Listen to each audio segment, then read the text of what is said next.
सर्वे में ज्ञान बापी का जो सर्वे हुआ है वही थाने में शिवलिंग मिलने का दावा किया, क्योंकि कोर्ट का मामला है।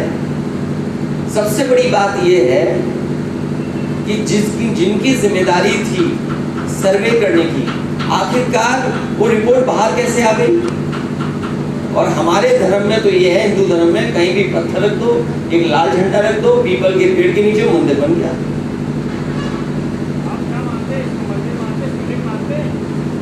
हम क्या मानते हैं सवाल नहीं है। हम सर्वे नहीं कर रहे हैं, ना हम सुप्रीम कोर्ट है ना हाई कोर्ट है। हम ये कह रहे हैं बीजेपी से सावधान रहिए।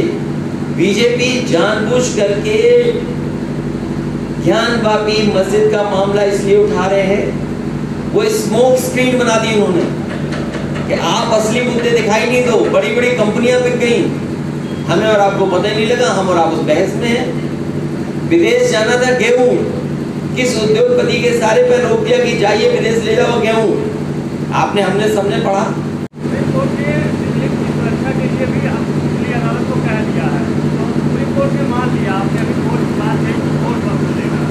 तमाम 1991 का एक्ट है, मुझे उम्मीद है सुप्रीम कोर्ट उस पर ध्यान देगा। मुझे उम्मीद है कि जब यहाँ के अयोध्या का फैसला आया उसमें भी कहा गया कि ये हम और इश्यूज के लिए नहीं माना जाएगा। इसीलिए मैं कह रहा हूँ कि बीजेपी जानबूझ करके संस्थाओं से खिलवाड़ कर करके ये फैसले करा रही है।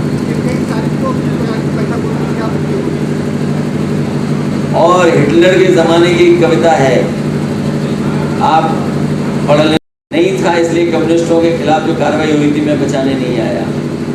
ट्रेड यूनियन वाला नहीं था इसलिए बचाने नहीं आया, और बाद में सब मारे गए, मुझे बचाने वाला कोई नहीं। इसलिए मैं आपसे कह रहा हूं पत्रकार साथियों, आप भी जागरूक हो जाओ, समझदार हो जाओ। हिटलर के जमाने की वो कविता है, पहले वो कम्युनिस्ट के लिए आए, मैं कुछ नहीं बोला क्योंकि मैं कम्युनिस्ट नहीं था। फिर वो ट्रेड यूनियन वालों के लिए आए, मैं कुछ नहीं बोला क्योंकि मैं ट्रेड यूनियन का नेता नहीं था। फिर वो आए यहूदियों के लिए, और मैं कुछ नहीं बोला क्योंकि मैं यहूदी नहीं था। फिर वो मेरे लिए आए, और तब तक कोई नहीं बचा था मेरे लिए बोलने वाला। इसलिए सावधान रहिए, बीजेपी समाज को बांटने का काम कर रही है और बुनियादी मुद्दों से ध्यान हटा करके। नौजवानों को नौकरी रोजगार कहाँ है, सरकार के पास कोई जवाब नहीं है। वो तभी तय होंगे। को उन्होंने गेहूं को रोक लग दी, पाबंदी लगा दी कि गेहूं विदेश नहीं जा सकता है। लेकिन हम और आप लोग ज्ञानवापी मस्जिद की बहस में छिड़ गए। बीजेपी ने अंदर ही अंदर स्वीकार कर लिया कि जितना गेहूं ले जाना चाहते विदेश ले जाओ। क्या आपने खबर पढ़ी? ये खबर तो चली कि विदेश गेहूं नहीं जा सकता है, लेकिन ये खबर नहीं सुनी किसी ने कि वही गेहूं जो खड़ा था गुजरात के पोर्ट पर, राजकोट के पोर्ट पर 4000 ट्रक और कई पोर्टों पर हजारों ट्रक खड़ा था गेहूं। और मैं ये दावे के साथ कह सकता हूं, अयोध्या के भी किसानों का जो गेहूं खरीदा गया होगा वो विदेश जा रहा होगा। थोड़ा बहुत मुनाफा तो जरूर मिला, लेकिन जब यही गेहूं पैकेट में आटा बन करके आएगा तो सोच लेना आपको कितना पैसा देना पड़ेगा। आपसे ही पैसा ही सरकार को सोचने का काम करेगी। हम जानना चाहते हैं कि उद्योगपतियों के सारे पे क्या आपने ये पाबंदी हटाई कि नहीं हटाई? महंगाई बढ़ाने का काम किया है।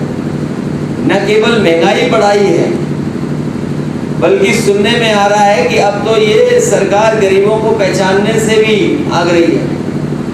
जिस गरीब को राशन दिया था अब डुगडुगी गांव में बजाई जा रही है और राशन की वसूली की तैयारी है। सोचो ये सरकार कैसी है जो गरीबों से भी मुनाफे को वसूलेगी। जिस समय गेहूं खरीदा गया होगा उससे कीमत 24 रुपए नहीं रही होगी, लेकिन अब 24 रुपए की वसूली की तैयारी है। और ये जो महंगाई बढ़ी है इसका कारण एक ही है, भारतीय जनता पार्टी महंगाई इसलिए बढ़ा रही है क्योंकि अपने लोगों को मुनाफा पहुंचाना चाहती है। सरकार बन गई, स्टील महंगी हो गई, सरकार बन गई, सीमेंट महंगा हो गया। हम सब पूछते हैं, हम सब का यहाँ से एक बहुत गहरा रिश्ता है। वहां पर अगर 5 साल की बेटी के साथ बलात्कार हो जाए और जिस स्थान पर बलात्कार हो जाए उस स्थान पर अभी तक बुलडोजर नहीं चला है। बताओ, जहां पर 5 साल की बेटी का बलात्कार हुआ हो उस स्थान पर बुलडोजर ये सरकार चलाएगी कि नहीं चलाएगी? ये बुलडोजर केवल डराने के लिए है। ये बुलडोजर केवल दल, जाति और हमारे मुसलमान भाई को डराने के लिए बुलडोजर है। ये बड़े लोगों के लिए बुलडोजर नहीं है। मुख्यमंत्री जी ने अभी उद्घाटन किया है कैंसर इंस्टीट्यूट का लखनऊ में। वो इलीगल हॉस्पिटल है, वो जो कैंसर इंस्टीट्यूट है वो इलीगल है। बताओ, रेजिडेंशियल एरिया में अस्पताल बन सकता है क्या? हमें कोई बता दे, आप रेजिडेंशियल इलाके में क्या कोई अस्पताल बन सकता है? जब मुख्यमंत्री जी खुद उद्घाटन कर रहे हो इलीगल का, क्योंकि वो बड़े लोगों का है अस्पताल, इसलिए बुलडोजर नहीं चलेगा। अगर कोई गरीब होगा उस पर बुलडोजर चल जाएगा। एक मजदूर केवल सब्जी बेचने चला गया अपने कुछ कमाने के लिए, जब घर लौटा तो पता लगा बुलडोजर चल गया उसके घर पर। बुलंदशहर में एक व्यक्ति सो रहा था घर के अंदर, उसकी पत्नी भाग करके जगाना चाहती थी, लेकिन बुलडोजर बीजेपी का और सरकार का बुलडोजर उसे जगाने नहीं दिया। बुलडोजर चल गया, उसकी पति की जान चली गई। सोचो, ये बुलडोजर केवल डराने के लिए है।